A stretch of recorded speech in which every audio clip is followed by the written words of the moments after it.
Nemecký veliteľ, to je ten pán brigadírkov, posiela civilov preč, tí sú zaskočení, zarazení.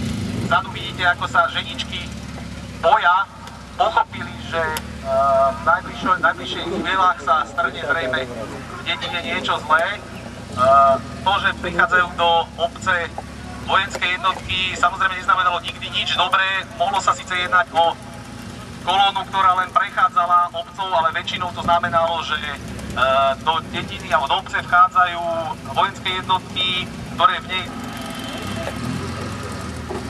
Ten motocykel, na ktorom sedí príslušník nemeckej brannej moci v čiernej uniforme, sa nazýva DKV 125 nemeckej výroby.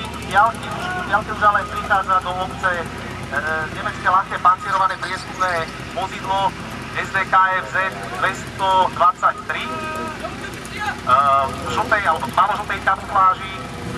Keď si všimnete, taký zaujímavý charakteristický tvar nadobúda aj vďaka kvôli takému rámu, ktorý má okolo kabíny. Tí, ktorí možno vedia, tak sa nemýlia, je to rám rádiostanice. Toto vozidlo, okrem toho, že slúžilo občas na prieskumné účely, sa pomaly trúsia ďalšie jednotky nemeckej brannej moci. Pre informáciu, členovia klubov vojenskej histórie na nemeckej strane na tomto podujatí sú väčšinou v uniformách, alebo teda v podstate výhradne v uniformách Wehrmachtu, nemeckej brannej moci. Dnes tu neuvidíte jednotky SS a tí príslušníci nemeckej vojenskej moci, ktorí majú čierne uniformy, patria pod tankové jednotky.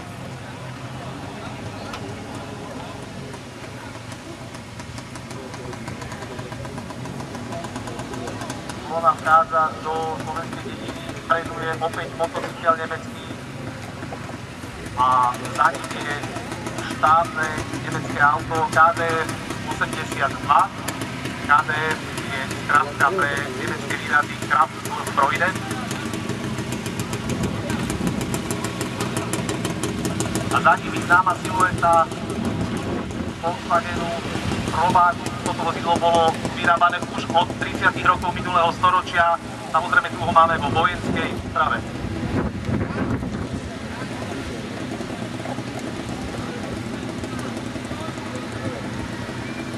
Na záver kolóny možno vidieť jednak nemeckú sajtku, nemeckého cyklistu a veľmi pekný kúsok nemecké vojenské nákladné vozidlo, ktoré bolo pôvodne československej výroby. Je to benzínová Praga RN, ktorá v závese za sebou ťahá nemecký protitankový kanón PAK 35/36.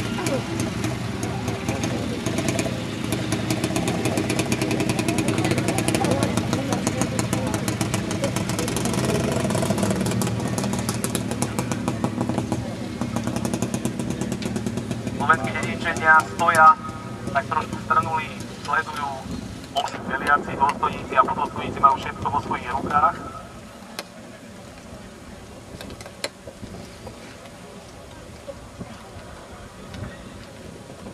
Deputy sú samozrejme vedomí toho, že sú prakticky v dotyku s čelnými jednotkami Červenej armády, ktoré prídu takisto z východu.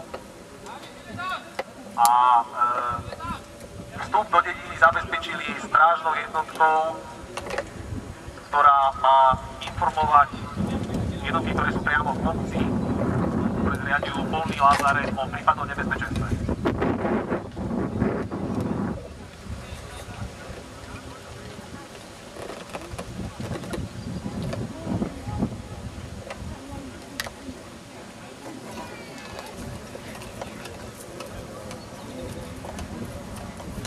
Cez svah stúpa k trati dvojčlenná nemecká hliadka. Nemci si samozrejme boli veľmi dobre vedomí toho, akú dôležitosť má železničné spojenie s tylom. To znamená, že proti prípadným sabotážam, proti prípadným útokom na železnici si zabezpečovali železnice, alebo teda kolaje, ktoré mali vo svojom tyle aj na frontovej línii strážnymi oddielmi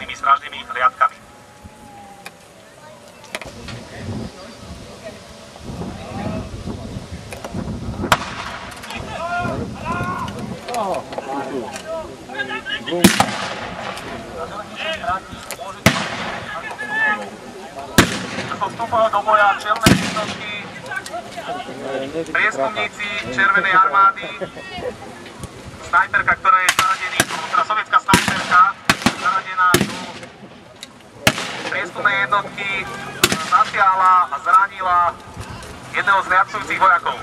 Nemecké vojska najprv mierne prekvapené, to náhlým zvratom udalostí veľmi rýchlo zaujímajú obraz a odrážajú.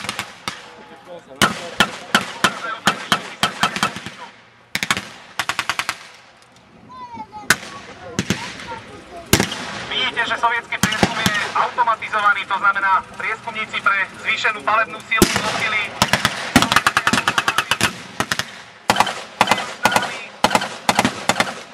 samopál, PPŠ, Papaša, alebo aj Spagin 41, alebo samopál vyrábaný od roku, alebo zavedený od roku 1940.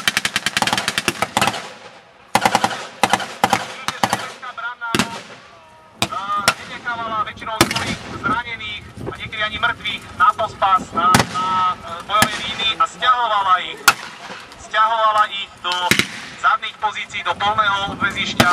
To samozrejme viazalo určité sily. Ako vidíte, na jedného zraneného potrebovali využívať 4 až 5 odťahovaní. Sovietský prieskum.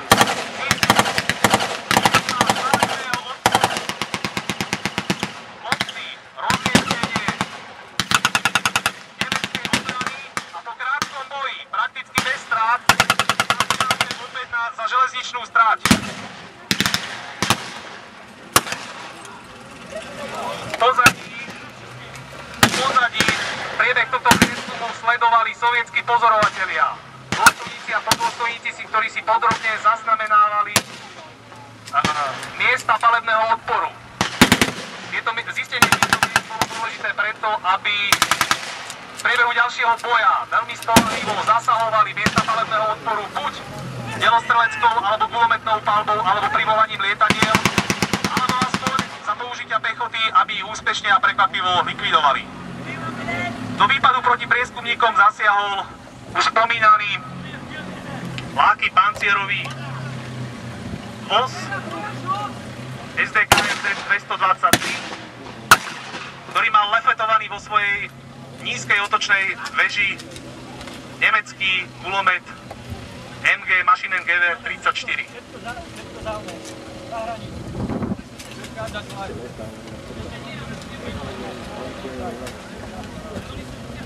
Takže vzhľadom na to, že sovietskí prieskumníci si splnili svoju úlohu a úspešne odkryli miesta palebného odporu nemeckých obrancov v rámci slovenskej obce, môžeme v najbližších minútach čakať útok sovietskej pechote, dá sa povedať, v plnom rozsahu.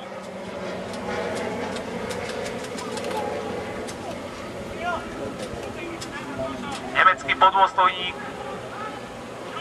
pri vchode do obce opäť organizuje obranu, rozvíja svoje sily po celej šírke vjazdu alebo vchodu do obce.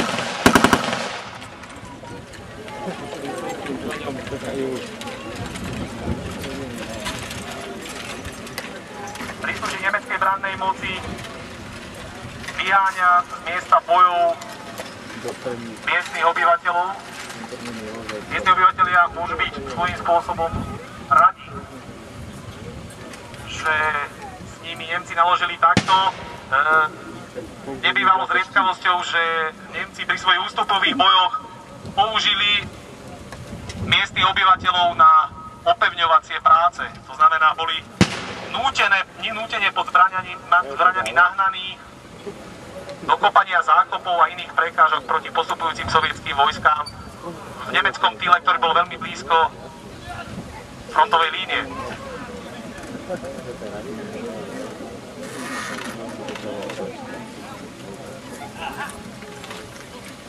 Takže dobový historický voz s nádherným koníkom bol využitý na odvoz zranených nemeckých vojakov do zázemia.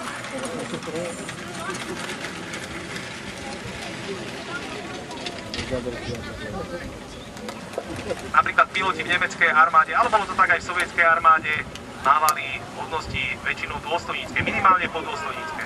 Samozrejme, odbornosť lekára sa najmä vo vojne veľmi cenila.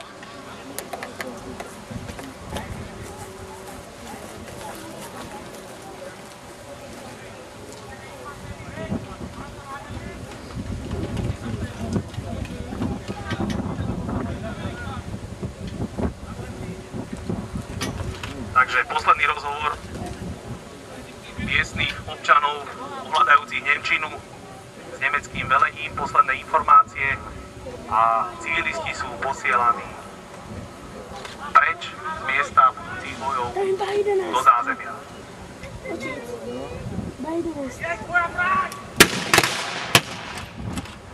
Takže v diaľke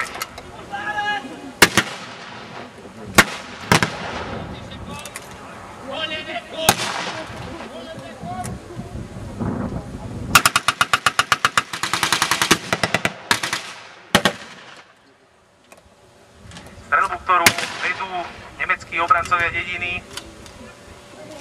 Tu, vážení diváci, tá pochádza jednak z pechotných pušiek Karabiner 98, výrobca Mauser, známa spoľahlivá puška. Tento model sa v podstate svojím spôsobom s určitými modifikáciami dodnes používa, dnes už ani tak nie vo vojenskej oblasti, ale skôr v oblasti poľovníctva. Je to, dá sa povedať, 100 rokov,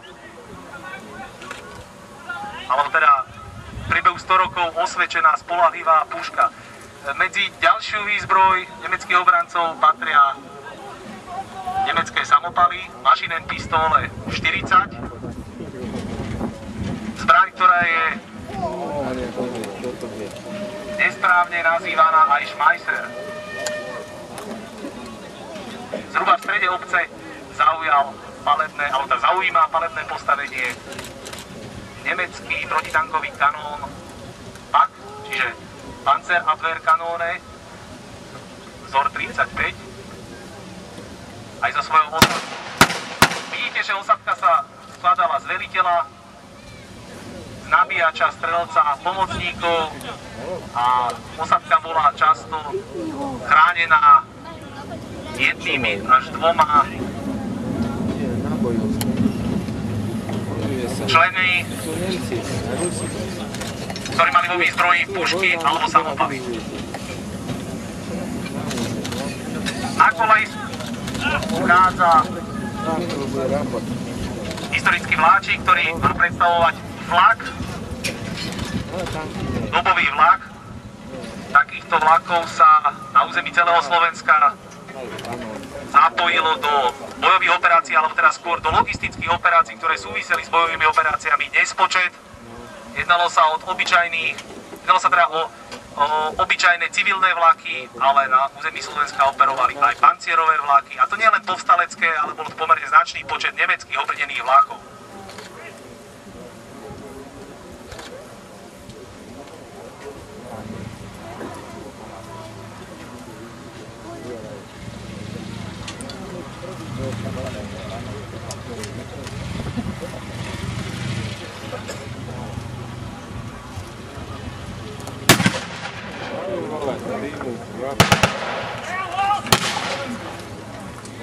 Takže pod palbou nemeckého protitankového kanónu, pod jeho krycou palbou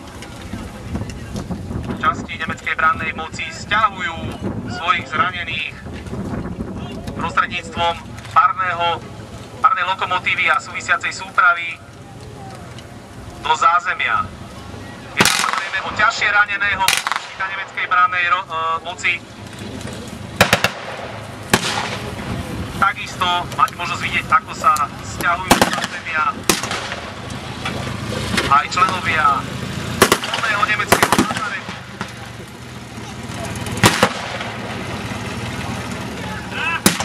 Evakuácia zranených prebieha už pod začínajúcou palbou proti vstupujúcim jednotkám Červenej armády.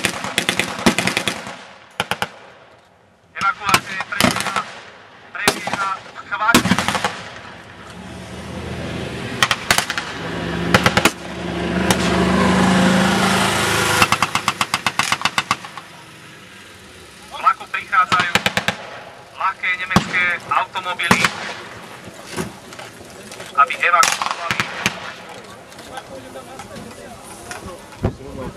niektorých dôchodcov, sestričky, lekára, ich vybavenie, ktoré zrejme bude využiteľné viac v zázemí, než priamo tu na samotnej bojovej línie.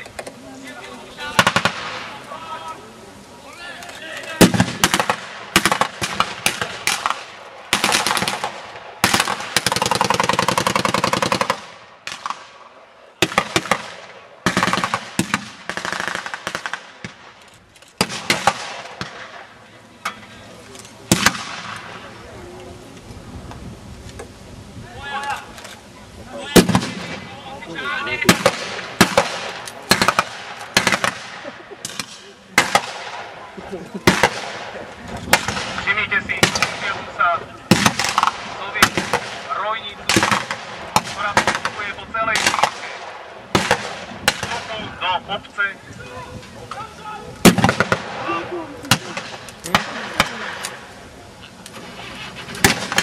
Zatiaľ sa jedná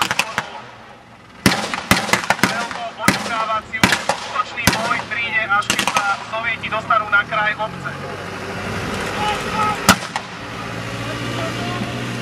Po výpadu proti postupujúcim Sovietom prechádza dobre krytá postavina ľahkého pancierového vozidla.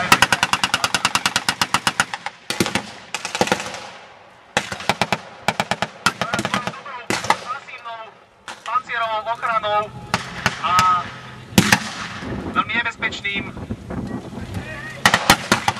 kulometom MK-23 dokáže narobiť blížiacim sa Sovietom značné škody.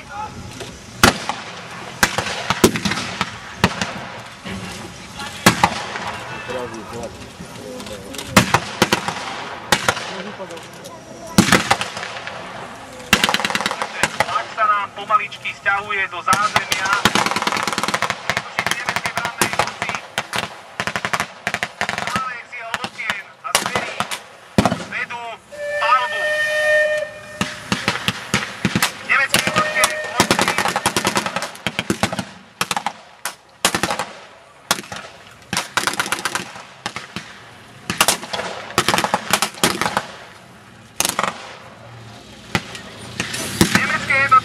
Sa úspešne podarilo kryť ústup flanku pri minimálnych strátach optimistov z nemeckého protitankového útoku. Tieto kanóny boli používané nielen proti nepriateľským pancierovým prostriedkom, ako napovedá jeho názov, ale boli často používané aj proti postupujúcej sovietskej pechote. Samozrejme, obsluha musela do neho nabiť ten správny druh streliva. Protipechotného streliva. V čele postupujúcej sovietskej rojnice máme možnosť vidieť sovietské priemyselné pancierové vozidlo pod názvom BA-64, ktoré bolo postavené na podvozu momentne známeho sovietského v úvodzovkách Jeepu GAZ alebo 60.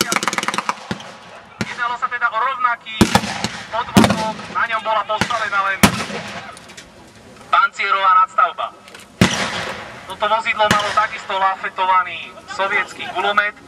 Bol to vlastne taký protiažok nemeckého pancierového vozidla, ktoré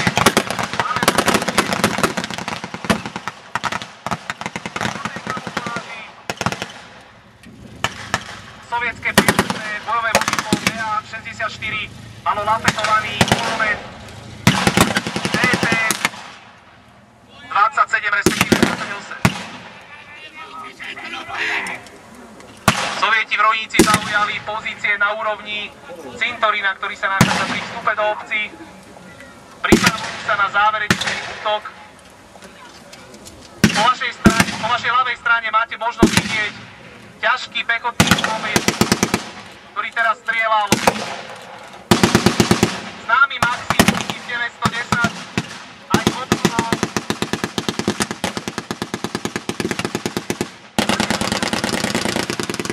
Máte možnosť počuť jeho charakteristický kopavý zvuk.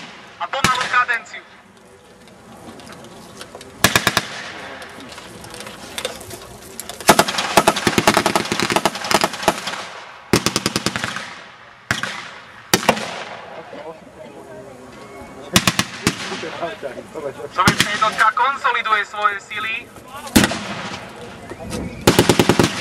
Rozkupuje sa napríklad aj na sovietským obrneným vozidlom BA-64 a pripravuje sa na záverečný útok.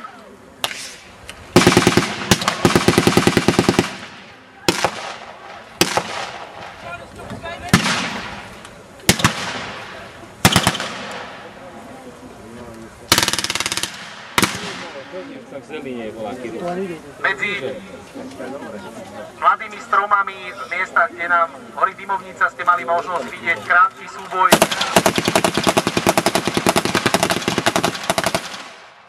Sovietskí prieskupníci na posledných, ktorí ostali pri vstupe do obce. Zvyšok nemeckej pechoty sa stiahol až do stredu obce. Vrátane protitankového kanónu, ktorý sa so svojou osádkou stiahol zhruba do miest, kde sme vidieť polný lazaret. Medzi sovietskou rovnicou máme možnosť vidieť aj straty. Pre odtiahnutie zranených ľahko a ťažko do zázemia používali Sovieti svoje ľahké automobily. Máme možnosť vidieť v akcii automobil Jeep Willys. Jednalo sa o americké vozidlo, ktoré však bolo dovážané vo veľkých množstvách v rámci programu Lend-Lease, prenájom pôžička cez konvoje do Sovietskeho zväzu.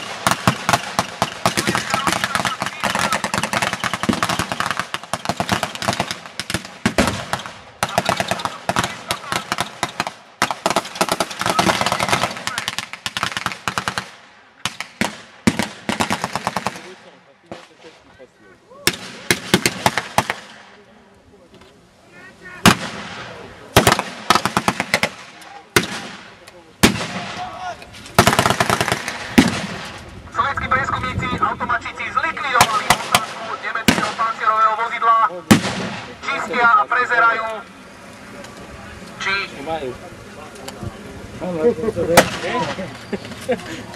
nemecké pancierové vozidlo už neznamená určité nebezpečenstvo. Svoju úlohu si splnili a zaujímajú pozíciu za BA-64.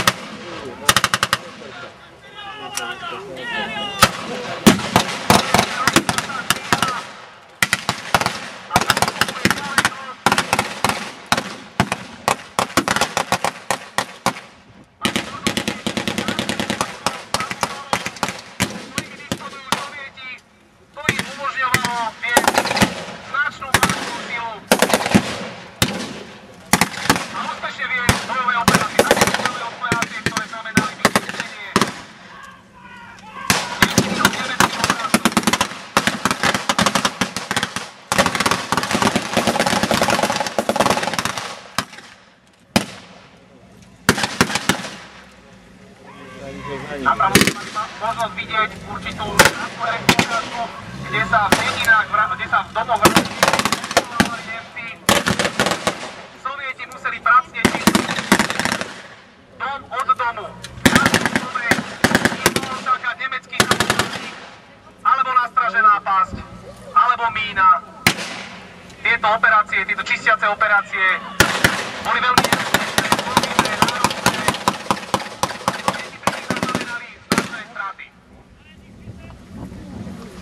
Pod tlakom sovietských dôstojníkov, jedného máte možnosť práve vidieť pri zhruba v strede boiska, pod tlakom dôstojníkov sa museli obyčajní sovietskí vojaci postupovať.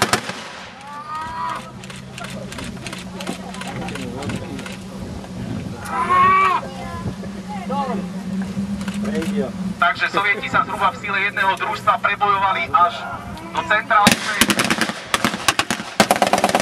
Postupujú veľmi opatrne. Zdá sa, že nemecký odpor definitívne ustáva. Spoza nákladného automobilu vyšiel príslušník nemeckej brannej moci, ktorého morálka zrejme nebola na vysokej úrovni a považoval svoju situáciu za beznádejnú. Preto volil radšej zajatie, než by mal zomrieť v zemi, ktorá je vzdialená niekoľko 100 kilometrov od rodného Nemecka. Je k nemu privádzaný aj nemecký podôstojník, ktorý sa snaží komunikovať so sovietským veliteľom a je umlčaný.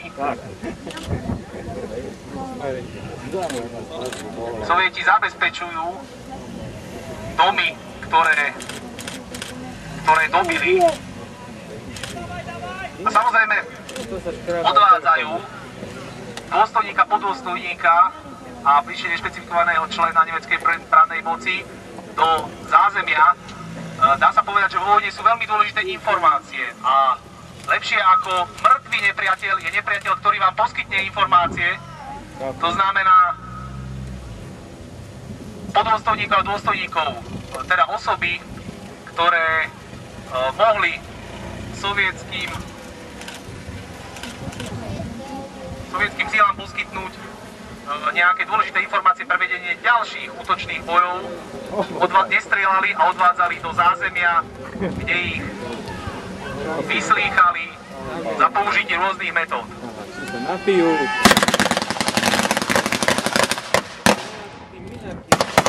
Takže streľba do vzduchu a prítomnosť Sovietov v dedine bez krytia znamená, že Sovieti sú istí, že dnešná bojová úloha, dobitie obce niekde pri meste Nitra podarilo, zabezpečili svoje boisko.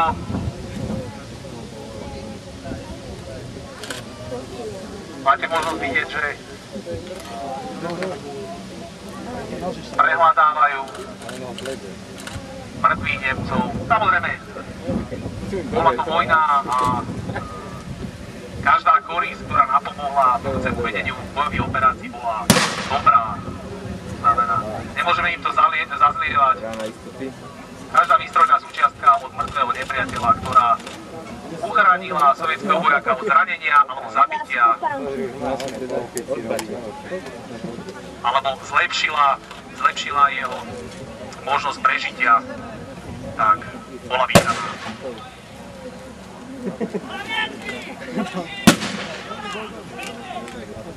Veliaci sovietský dôstojník zvoláva preživších členov sovietskej jednotky. Vidíme, že ich nie je až tak veľa. Samozrejme tieto boje, kde bolo jedinou úlohou Sovietov útočiť a útočiť, prinášali vysoké straty. Sovietská jednotka je značne zdecimovaná. Na tvárach preživších vojakov možno vidieť uvoľnenie, úsmevy. Dôstojníkovi doniesli aj bohatú korisť, ktorú našli v miestnom dome. Krátky príhovor sovietských veliacich svojich vojakov.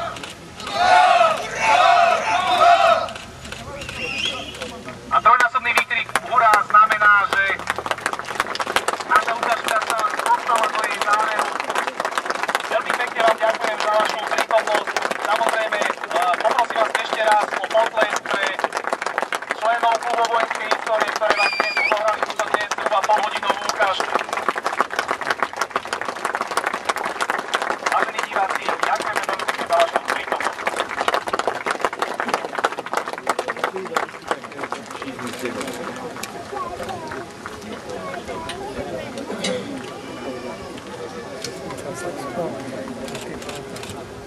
Prosím vás, chvíľočku ešte počkajte. My sme mali dobrú stranu, jeden veľký počúvateľ nám ho dobral, spravil z nej maminu a Tak to je firmy, ale nám sa to stáva. Ale že si 90 rokov nemám podporili, tak po 6 minút sa vidí.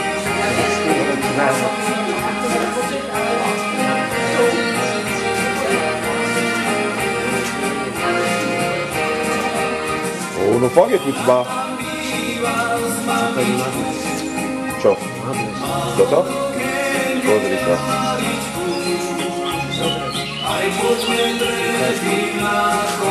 Odišlo to, ale... To je kvalitný fotek. Tak toto je, akože ja to si nemusím nič robiť. Vieš, čo mňa stal ešte na staré peniaze 27 000. A čistý len tak, ako vidíš. A to môže ešte Mám niekoľko filtrov.